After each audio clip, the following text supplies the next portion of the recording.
All right, we're a couple minutes late. It's completely my fault. Richie, how much voice you got left?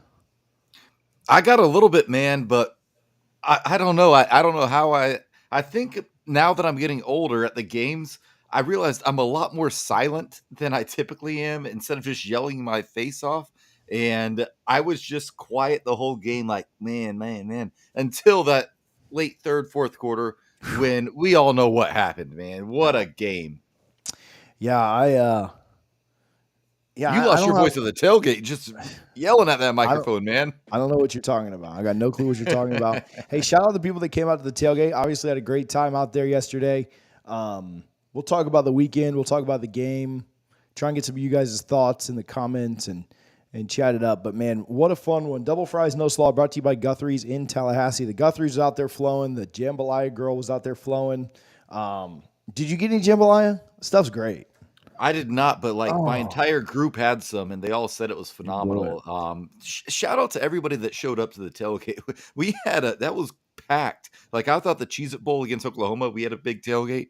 Man, we must have doubled or tripled the number of people we had out there for this one. It was phenomenal. Nothing but good vibes. Everybody in a good mood. I think everybody was confident, and clearly we should have been. Yeah, it was a ton of fun. If you came out, if you supported it in any way, we appreciate it.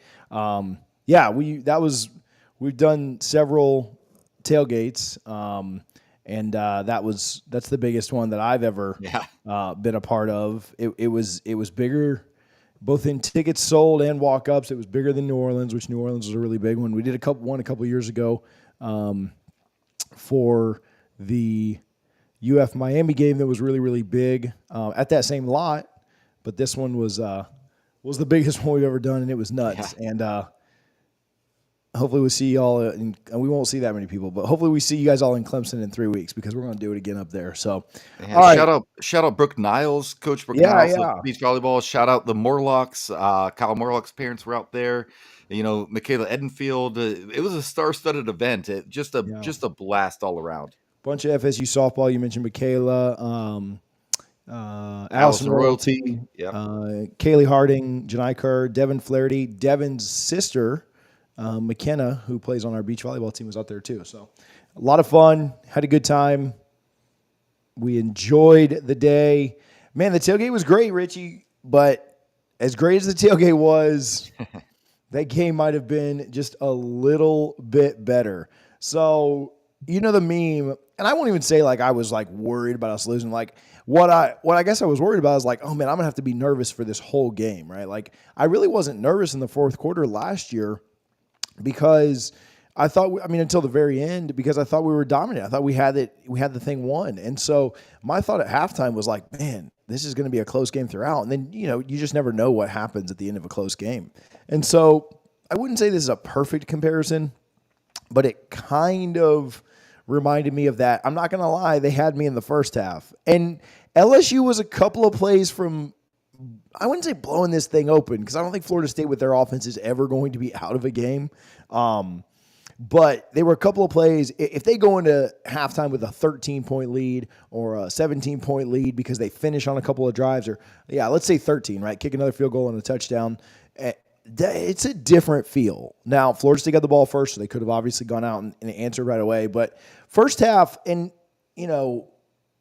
not to pat myself on the back too much, but I thought the first half would be close. I thought it would be a really good first half. I thought there would be pregame jitters. I thought there would be nerves on both sides, Richie. I thought that you would have Jordan made some stupid plays. LSU made some dumb plays. Like it goes both ways. They muffed a punt. They had some bad plays. But like when it was all said and done, Florida State was a much better team. And we said this. I think what I was so consistent about, why I was so confident about this game, I didn't necessarily know we were going to win by 3 scores, but I was confident that every position group on the field, Florida State had the advantage, with the exception of linebackers going in the game. I still think Florida State's linebackers were better last night than LSU's as well, just for what it's worth. But I thought every single position group on the field, Florida State had an advantage. Not only against like Florida State's receivers are better than LSU's receivers or Florida State's quarterbacks better than, but I do believe all that. I think they also had the advantage when matched up. I liked Florida State's receivers against their DBs. I liked Florida State's offensive line against their D-line. I liked our D-line against their O-line. I liked our running backs against their line. But like every single spot on the field I liked. And so that was my confidence going to the game. It wasn't like man, how does FSU find a way to win this game? It's like, hey, if you just play better than them, which you are better than them, if you just play like it, you'll win. And that first half had me, I won't say nervous, but definitely like, come on, guys, don't do this to me. So first half thoughts. For all the hate the man gets, shout out Adam Fuller, because that defense was put in some bad situations. Some of it was by their own doing. Like, let's make no mistakes about it. But when they had to, they buckled down, man. That when they got to that goal line and Lundy got that sack on Jaden Daniels, that was huge. When it was 4th and 1 from the goal line, didn't matter. That play broke down. Multiple fourth downs. LSU was 0 for 3 on 4th down in this game. This team, this was a total team effort. And, it's being down 14-17 at the half, I'm with you, TJ. We were both confident heading into this game. We both picked us to win and thought there was a chance this could be a comfortable win. I don't think we saw 45-17 in the fourth quarter, but my goodness, this team came out to play. For a team that only loves the transfer portal, my goodness, it seems to work out pretty well. We'll talk about some of these transfers here in a bit. But yeah, that first half was frustrating. I thought the defense won the first half for Florida State because, like you said, TJ, that it could have been, 31-14 at the half. But, the defense responded when they had to. And it was just amazing to watch. We were both in the stadium, an electric atmosphere. I took my wife. She said to me today, that was the biggest game I've ever been to. I'm like, yeah, 2 top 10 teams. And they were throwing haymakers back and forth for the first, 35, 38 minutes until Florida State just said, nah, we're done with this. We're done here. Let's put the foot on the gas and get out of here. But man, what a game. But yeah, that first half was frustrating. That 35-yard run on when there's 1 minute left in the first half that sets up the field goal. It should have been a tie game at halftime. But in its 3rd and long, we know they're going to run the ball, and we were not prepared. Whatever. One bad play, I'll give them that. But they certainly responded in the second half in a big way. Adam Fuller, shout out, my man. Yeah, it seemed like it was, LSU was going to make plays, right? Even though I thought we were better than them in just about every facet, LSU was going to make plays in this thing. And so, yeah, like that long run, the first play of the game, they hit us on a nice pass. Oh, yeah, we got a little powder blue news. Let's throw it up there, Harlan.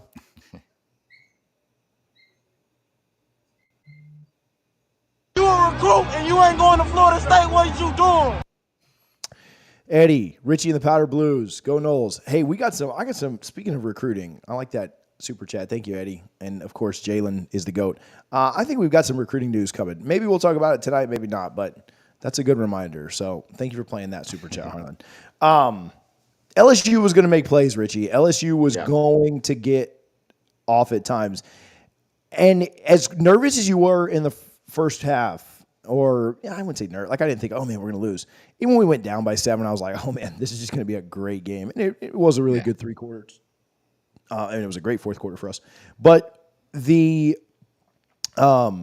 biggest thing for me is when you look up and see how, like you just said, Adam Fuller's defense dominated in the second half. I mean, obviously that last touchdown is a little frustrating just because you want to have the bigger score, but like who cares, right? Like at that point, whatever.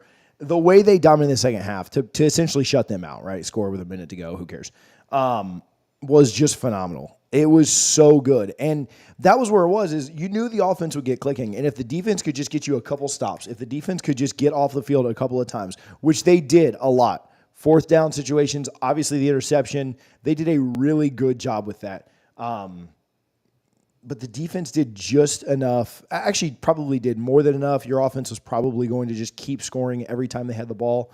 If we'd gone to overtime and had 6 overtimes, I like us to win. But, man, something changed at halftime. And we talked about this a ton. But what I think Mike Norvell does really, really well is he does a good job of getting his team to respond when they get hit in the mouth. And sometimes that is a comeback, and sometimes that is a comeback that falls short. Sometimes that is, it doesn't always end the way you want it. I think about last year in the Clemson game, right? Go down 17 points. They cut it to a 1-score game late. You probably never really had a chance. Same thing in the Wake Forest game. You were down 3 scores, but you fought back and you came back there. The LSU game, you found a way to win at the end. At Louisville, you found a way when you were down. You were down against Florida at half, right? And so I think that they've done a good job.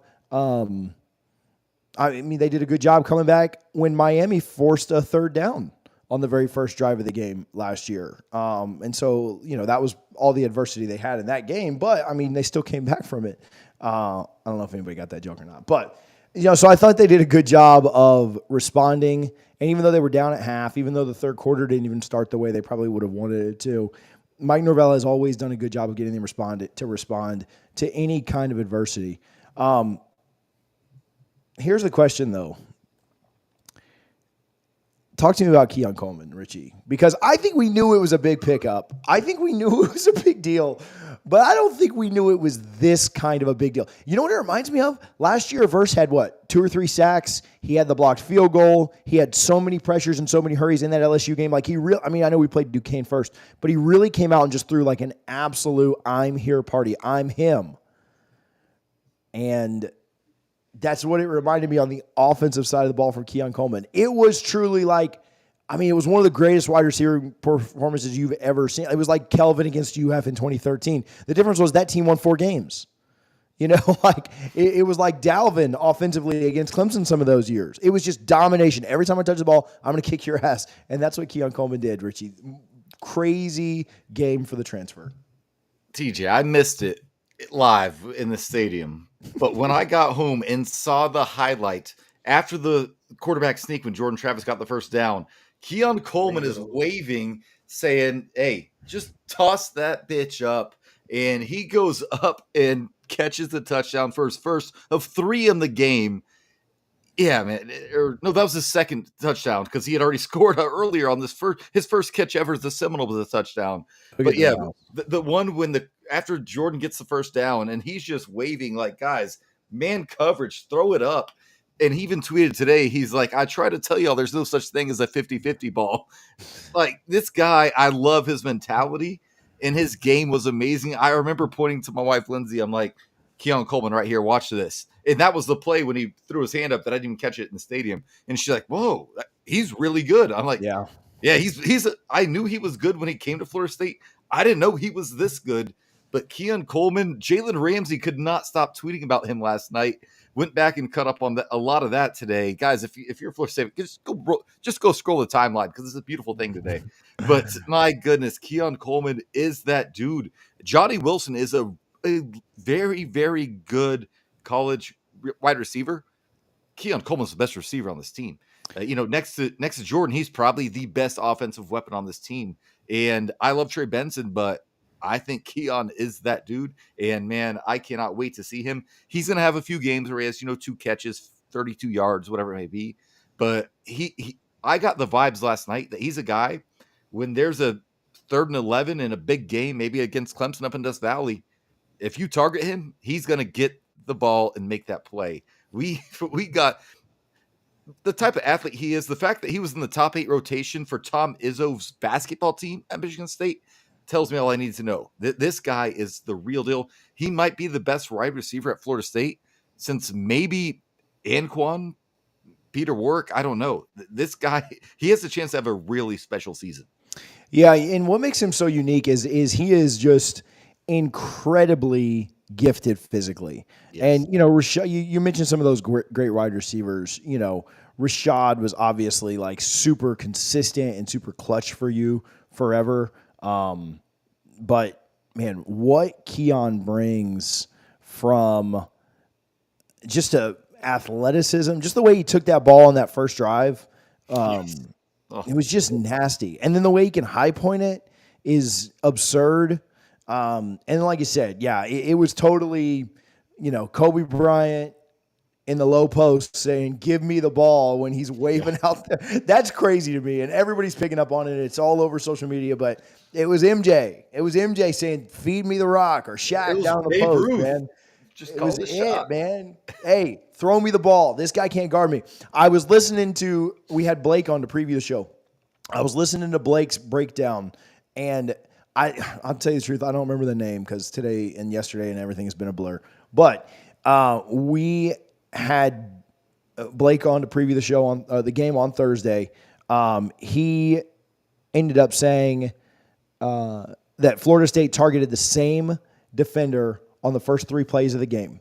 And I don't remember who that was. Sorry. I don't care about LSU's roster that Syracuse much. transfer? It might have been Searcy. I don't know. But anyway, we went after him 3 straight plays, and he said, and it was obvious that Florida State knew where the weaknesses were, and they exploited them. And that's what we thought, right? We thought that if they could take advantage of the matchups, they'd be in really good shape, and they do really, really well. And that's certainly what they did. So, all right, we got another super chat up there. Harlan, you can throw that up real quick. Go ahead. Fire up the war chant and plant the spear. Noles win. Noles win. You know, hopefully I don't get old. Hopefully I don't get crucified for this take, but it says something about how about those halftime adjustments? Both sides of the ball was dialed in that second half. Absolutely a big, massive for Florida State. Again, don't crucify me for this take, but if there's one thing that I think Mike Norvell could improve on coming into this year is I think sometimes that the halftime stuff. And I don't know if that's because, our talent has been down.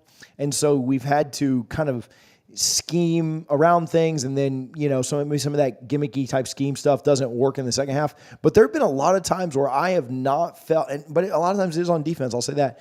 A lot of times I've felt that our second half just wasn't there. You remember in 2021 where we had a bunch of games where we had a lead and then the other team came storming back, like Boston College and in other games, Miami came storming back when we had a big lead. It seemed like we held on and we didn't fail all the way, but I didn't love halftime adjustments. And last night's game were the best halftime. I mean, just look at the freaking score. Were the best halftime adjustments that I've ever seen. 31-0 run. Is nuts. That's ridiculous. And did it in there were only 3 minutes left in the quarter when he did that. They did that in 17 minutes. Yeah. That's what's ridiculous about it. And so, 31 points in 17 minutes, it's not quite. I mean, that's pretty much choke it doke level. TJ, this game gave me major 2012 Florida State Clemson vibes when Clemson came out, scorched earth. They're taking it to us. And then Florida State reels off 35 straight. Chris Thompson goes nuts. James Wilder Jr. is just running over 18 defenders in the game. And yeah, it was just they had no answer. And it was emasculating if you're a Clemson or if you're an LSU fan watching that game, or if you're a Clemson fan in 2012. Yeah, man, it was fun to watch. And like I said, we were both in the stadium, and my confidence level was so high after that first touchdown in the third quarter. And then for them to just reaffirm everything time and time and time again, what a phenomenal night to be a Florida State Seminole here in Orlando, Florida. Yeah, Jaheim Bell, another transfer that absolutely showed up and showed that out. Last touchdown. Oof. And that is so emblematic of this team and this culture and everything else. And so I thought it was just so impressive that, that run didn't matter. The touchdown didn't matter. We could have knelt it right there and we would have won by the same margin because they ended up scoring later anyway. And we'd have been fine.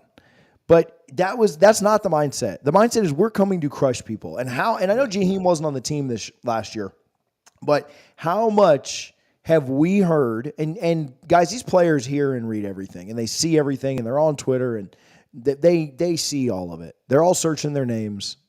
I promise you, they see what you're saying. Yes. But I'm just telling you this. They heard all off season. They heard for the last 12 months that this was a close game, that this was just a 1-point game against LSU, that Florida State was lucky to win it. They were lucky to get a blocked PAT. They were lucky that LSU muffed 2 punts. They were lucky that LSU didn't. It was their first game in the Brian Kelly era. They were lucky that Florida State had the week 0 game. They were lucky that Mason Smith got hurt. They were lucky that Keyshawn Boutte wasn't playing to be himself. They were lucky that it was Daniel's first game. Florida State was lucky to win last year. I think the players heard that. I think Mike Norvell heard that. I know you as fans heard that, and we all listened to that crap all year. Listen, I got something coming for y'all tomorrow.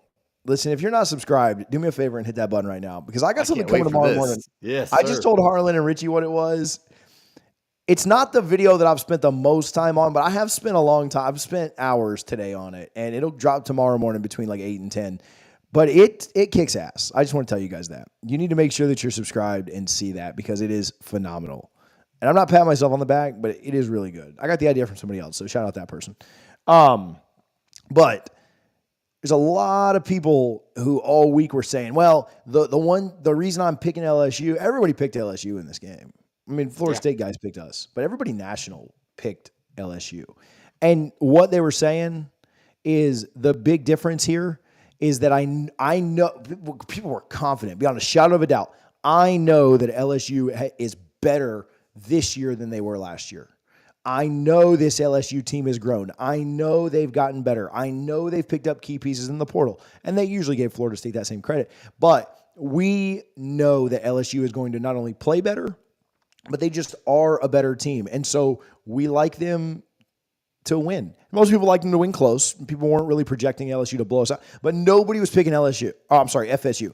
Pate didn't. JD and On 3 didn't. Feinbaum obviously didn't. Joe Klatt didn't. Nobody was picking us. And everybody was confident of how this was going to turn out. And I think the players, I think Mike Norvell, I think the coaches, Jordan Travis on that last drive, lowering his shoulder to get a first down, as well as Jaheim Bell running. Up 21 points. Jordan Travis said, nah, I'm going for it. Come on, bro. Hey, I love you, man. But I don't need that, man. I don't. If it's the national championship game, I'm good with that. But up 21, bro, them shoulders are too important for my mental health. So please don't do that anymore. Richie, a phenomenal game. It was the third year in a row that Mike Norvell has outcoached Brian Kelly. Mike Norvell is 4-0 against Brian Kelly against the spread. And I said this when I went live on Friday, and I want to get your final LSU thoughts with it. But every time that Mike Norvell has faced LSU, there has been a talent disparity. And faced Brian Kelly, there has been a talent disparity. And you've seen Mike Norvell be able to elevate his team to compete with LSU. One time a 3-point loss in overtime, one time a 1-point win in New Orleans. But now that the talent is equal, you see what happens. Richie, we did a space about a week and a half ago, and the LSU, they were like, I mean, they didn't like call me out or anything, but they were livid when I said that Mike Norvell was a better game day coach than Brian Kelly. They were livid when I implied that Brian Kelly's had a better career. I mean, who would argue that? But that Mike Norvell was a better coach on the field right now, better play caller, better putting in positions, better motivator, better right now. And if 4-0 against the spread doesn't prove it, if elevating less talented teams doesn't prove it, maybe the ass kicking in Orlando proves it. But I got Mike Norvell as a better coach than Brian Kelly. More accomplished? No, but I think that's what last night proved as well. And we talked about on the space, right? Brian Kelly is the more accomplished coach. There's no doubt about that. Nobody's going to argue that. But head to head, Mike Norvell is the better coach. And shout out Ashley Reamer on Twitter. She kind of pointed this out, right? Bobby Bowden said, you lose big, you lose close, you win close, you win big. Well, 2020, Mike Norvell against Brian Kelly lost 42-26 up at Notre Dame. The next year, he loses very close, 38-35 in overtime, a missed field goal by Florida State. Last year, they win 24-23 against LSU in New Orleans on a blocked PAT, and we all saw what happened last night. That is the definition of lose big, lose close, win big. Florida State is winning big. And TJ, we're going to talk about what's coming up this season in 3 weeks from now. I'm not counting 12-0 out right now. I might still be riding the high a little bit, but Clemson does not scare me at all. We'll see what happens against Duke tonight. But this team is special. They have a lot of quality, talented players, a lot of guys that are elite college football players, and some that are going to be really good on Sunday. But they have a ton of really, really good college football players, and this is going to be a fun season. Florida State favored by 29 this week against Southern Miss. Man, I just cannot wait. This season, this Clemson game coming up in a few weeks, don't let us win that game, TJ, because if we do, people are going to be blocking me on Twitter. Florida State fans are going to be locking on Twitter. I mean, I feel like it's going to be less, but we talked about the LSU game for 6 months, and now we are just literally going to talk about Clemson, I feel like, for 3 weeks. Obviously, you got to go out and take care of business against Southern Miss. I think you'd probably play a D-plus game and probably still come away with a pretty sizable win there. Yeah. Boston College, also terrible. I was hoping they would win this week just so that it would kind of be like, hey, there's something for us to, focus on. Boston College, we're going to blow these next two teams out. It's not going to be close. Yes. And so it's focused on Clemson. You got to take one opponent at a time. But I don't think it's anything about Clemson. Now, we'll see them tonight, and we'll see kind of how that looks. But if Florida State plays like they did last night, at least in the second half, they're not losing to anybody. I don't care if it's Georgia. Georgia doesn't have anybody that can guard Keon Coleman and Johnny Wilson and Jaheim Bell. Now, they might score on you too, but I'm telling you, their defensive backfield is not that good. I don't know if anybody in the country guards Florida State. And you got to stay healthy. You got to stay motivated. You got to stay up. You can't get tripped up. And that's the biggest thing. I heard some people talking about it today. It was easy to get up for LSU. Let's not kid ourselves. That is a very easy game to get up for. Can you get up for Southern Miss? Can you get up for Boston College? Can you get up for Syracuse? Can you get up for Virginia Tech? Can you get up for Wake Forest? Sleepy noon game, I'm sure it's going to be up there on Snuggy Hill. Can you get up for some of those? Now, I think you'll get up for Pitt. Pitt's not going to trip you up. I think you'll get up for Miami. You'll get up for Florida. But can you get up for some of those other ones that maybe aren't as sexy? At the end of the day, you are going to be a favorite in every game you play from here on out, with exception to maybe that Clemson game. We'll see, though. I disagree, yeah. I think we'll be favored. I think there's a chance you could be a favorite going into that. I think it'll be close. Clemson's still a 3-point favorite now. I think they're waiting to see what happens with this. Yeah. Yeah, maybe a pick 'em. But then if you rematch them in the ACC championship, I think you're the slight favorite, on a neutral field. So you need to split with Clemson at this point and not get tripped up by anybody else. Speaking of Clemson, I want to get your thoughts on this because you were there, and so I want to see what your thoughts were.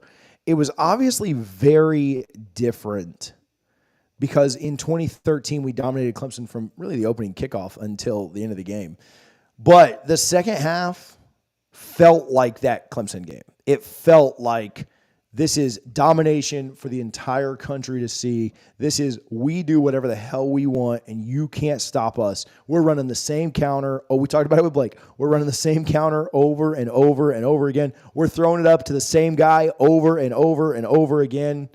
You will not touch it, and that's what it felt like. Again, maybe not the first half. That was close, but it felt like Clemson 2013 to me. Yeah, and I was there, and that was a phenomenal game. And that was a little different, like you mentioned, TJ, because the first play of the game, LaMarcus Joyner strips the ball, and Florida State gets the fumble, goes down and scores immediately. It was a blowout from start to finish. This one took a little bit longer, but that second half last night felt a lot like that 2013 Clemson game in totality. Just the way Florida State dominated. You go on a 31-0 run against a top 5 team, the defending SEC West champions. Are you kidding me? Florida State did that. That happened last night. We all witnessed it. Whether you were in Camping World Stadium watching on TV or you watched the highlights or the condensed game on YouTube today, it doesn't matter. That was pure domination. And it was nothing but, relief and just being relaxed up there at the game last night in that second half. Even when we made it to 38-17, I'm like, okay, cool. Then we make it 45-17. I was pissed about the last touchdown for LSU, but garbage time doesn't matter. Yeah, it felt like that whole second half, that where Florida State did what they wanted to. And I don't know how anybody's going to stop this offense this year. We talked about this on our preseason shows. We talked about it in the pregame for LSU with Blake. This Florida State offense, who are you going to double? You can't double Keon. You can't double Johnny. And the perfect, definition of what this game was to me was that last touchdown of the game that didn't matter. When Jaheim Bell just dismisses this poor LSU defender, runs him over, and just puts the ball behind his back like, yeah, what do you expect to happen? That's what Florida State is again. And we haven't seen this in a long time, probably since maybe 2013, 2014 was fun, but this type of swagger and this type of domination we have not seen since 2013. I think we all believed in this team. I think we all thought that this team was going to be very good, but I think there were some unanswered questions, and there were some, I wouldn't say doubts, but there were just some wonder about could this team live up to the expectations. Again, I think it's really easy to play the underdog. I think it's really easy to play the nobody believes in us card. That's why Kirby Smart tries to get his guys to believe that they were somehow going 7-5, right? Like that's why teams that are favored by $1 billion still try to play that underdog because it's so much easier. But I love the way that Norvell and the team have embraced expectations. I love the way that they have said, like, no, we're going to be good. We're going to be cocky. We're going to beat people. Bring it on. I tweeted this, and if you're not signed up for the Battles In, nights like last night should be a huge encouragement for you to go sign up and support what they're doing, because if you enjoyed last night at all, that crap don't happen with the Battles End. Jared Verse ain't here. Jordan Travis ain't here. Keon Coleman ain't here. Jaheim Bell ain't here. Johnny Wilson ain't back. Josh Farmer's not back from when Miami and Georgia tried to tamper with him. So I'm just telling you, if you enjoyed last night at all, you better be signed up for the Battles End. If you enjoy our content, if you sign up for our Patreon, in our Discord, any of that stuff, follow us on Twitter, you ought to be signed up for the Battle End. But they tweeted going for it all in 2023, and they did that early. They did that really early in like one of their first couple of tweets. Maybe it was Ingram's first tweet about it. I don't remember. But that was cute to me. I think that was cute there, but that's cute. Yeah, like we're going for it all, like awesome. Like, we're the Seminoles. We blah blah blah. No, they meant that crap, bro. This was not like This was not like, oh, that's cool. Like they just no, they meant it. And Florida State, we got to see how Georgia plays their schedule. And I think Georgia's going to be really, really good. And I think they'd be favored by 10 against Florida State on a neutral field right now, which is fine. But I think that Florida State is not afraid of anybody else in this country. And I don't know how it's going to end up. I don't know if it's – Clemson could come out here, and we are going to cut out before 8 o'clock, but Clemson could come out here and put 60 on Duke, and we might say, that game's not going to be as easy as we thought. Fair. So that's fair. in theory, you could lose to Clemson twice, and you could go – what would that be? 11-1 or 11-2. 11-2, yeah. 11-2, and then play in a New Year's Six bowl. And that, would probably feel like a little bit of a gut punch if I told you that now. But I think that if you're Florida State, you have to like your odds and your chances of competing for that college football playoff. I think when the rankings come out tomorrow, I think Florida State should be 3. I think they'll be anywhere from 3 to 5. I think they look better than Ohio State. They should be 2, to be honest, in my opinion. Yeah, I think they had the most impressive win. I'm fine with keeping Georgia 1. Not really, though. I mean, Florida State's been the most impressive team so far, in college football. But yeah, 2, 3. I think they'll be 4 or 5 if I had to guess. Yeah. I mean, so it's all right there in front of them, right? Everything they want is right there, and we'll see if they can get it. Let me give some real quick love to a couple of people, and then let's talk about JT for the Heisman real quick. But let me give some love to Garnet and Gold. Listen, garnetandgold.com. Use code NOSLAW, NOSLAW, if you are shopping for any FSU gear, anything that you need in that realm, they will get you taken care of. GarnetandGold.com. Let me give a real quick shout out to thegramco.com, TJ25 at checkout for all of your Delta 8 needs, wants. I found a vape in the back of my car last night, driving back from the tailgate. Hopefully you guys have ordered your Gramco, thegramco.com. And then Knapp Accident Injury Law. They are a full-service personal injury law firm. My boy Alex was out at the tailgate yesterday. We were having a great time. Hopefully you guys joined us. But they handle car accident cases, trucking accident cases, motorcycle and pedestrian accidents, as well as ride share like Uber and Lyft. Alex provides personal service and communication. Every one of his clients gets his personal cell phone, so you don't deal with a case manager or a paralegal. Make sure that you're taking advantage of our partnership with Knapp Law if you are hurt or injured in a car accident or know anyone else who might be. All right, Richie. I tweeted this today, and I got some hate. I thought I was being pretty nice, but I said my top 3 for the Heisman, no order. Jordan Travis, Keon Coleman, and don't kill me, 300 people in this chat. Jordan Travis, Keon Coleman, Travis Hunter are my top 3 for the Heisman right now. What do you think? It's Caleb Williams, it's Jordan Travis, and it's probably Michael Penix Jr. And if we're looking at the BetMGM odds right now, Caleb Williams plus 450, Michael Penix Jr. plus 850, and Jordan Travis, the third best odds at plus 1,000. Next best is JJ McCarthy at plus 1,700 of Michigan. Yeah, Jordan Travis did what he had to do if he wants to be in New York. As of right now, he's got a spot in New York waiting for him. That reservation is made. They got the seat warm for him. They're getting things prepared. But if he does what we hope he can do in 3 weeks up in Clemson, yeah, he's in New York and he's probably walking home with the Heisman Trophy because the committee does not, or the voters do not want to give the Heisman Trophy to the same person 2 years in a row. They haven't done it since the 70s with Archie Griffin for Ohio State. Caleb Williams, I think they're going to lose a couple games. That defense is suspect at USC right now. That's very suspect.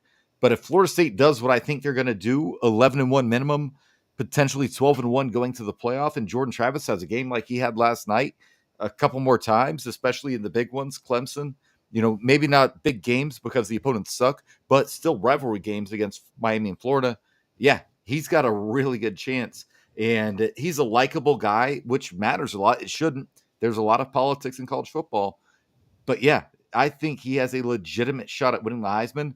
And last night just it amplified that by a million because now he is the clear number 3. I think he's above Penix Jr. of Washington. It's going to be between Jordan Travis and Caleb Williams, in my opinion. So I think that what you mentioned about him being a likable guy, as well as I think Heisman voters love a story. And I think they love a story more than they love stats. And so that's why I just really think Caleb Williams has no chance because they want a new flavor of the month. I mean, there were so many years that LeBron should have won the MVP, but they just didn't give it to him because it was it's boring. And I think that happens in Heisman voting too.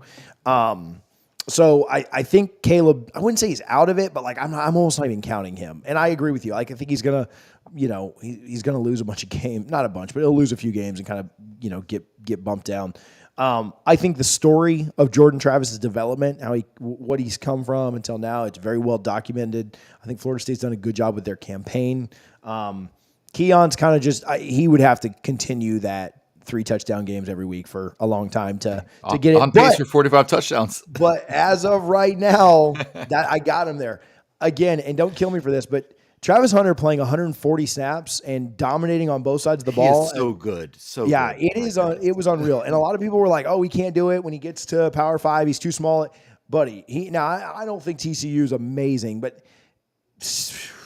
they're going to win more games out there than I thought. Shedeur Sanders would be another one that maybe you could throw in there. Maybe he'd be in my top 5-ish, threw for 500 yards against a decent TCU defense that returned a lot of guys in a good secondary. So, I think that all of those guys have everybody besides Williams all kind of have stories. They've all, done some special things. So, again, to me, if Jordan and them go – if they go 12-1 or 13-0, Richie, I think he's winning it. He's going to have some chances for some Heisman moments, and that's what matters. He's already had one last night. He's going to get another opportunity in 3 weeks.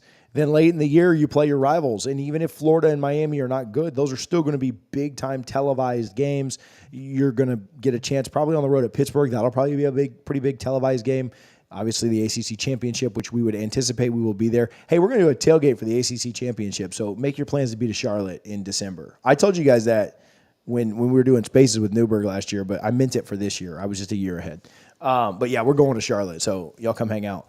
But he's going to have a lot of chances to impress voters. So, anyway, that Colorado game was insane. We haven't been on here since, but obviously the Utah game was great. They're in so much trouble, it's not even funny.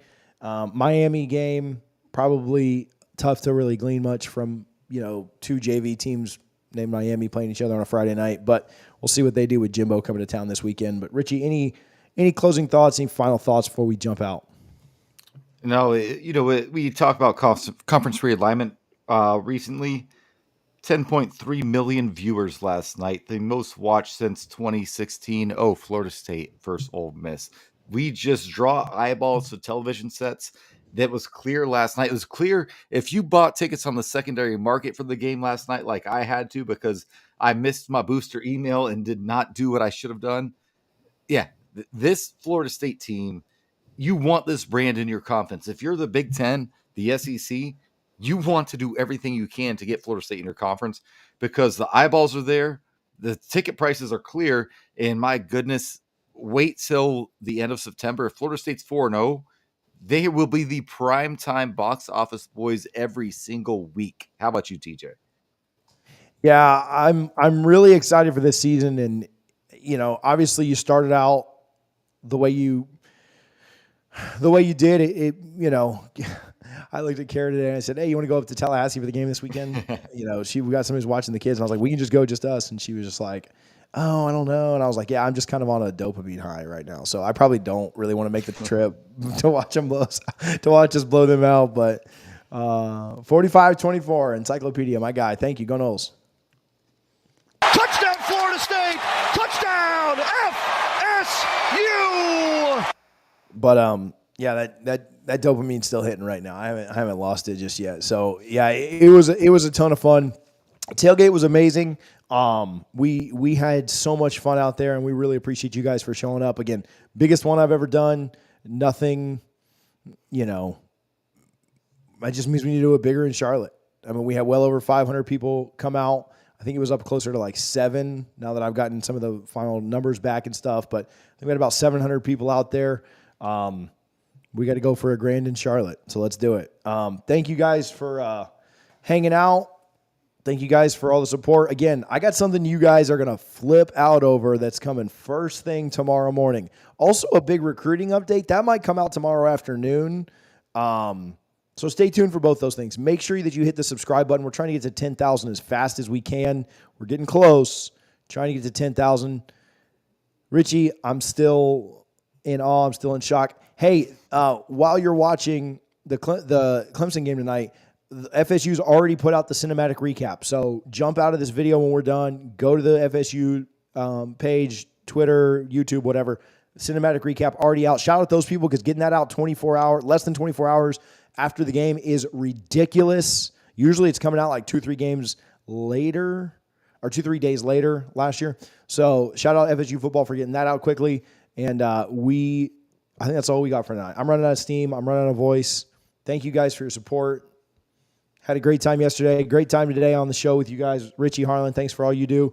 We will talk to you guys soon. Go Noles.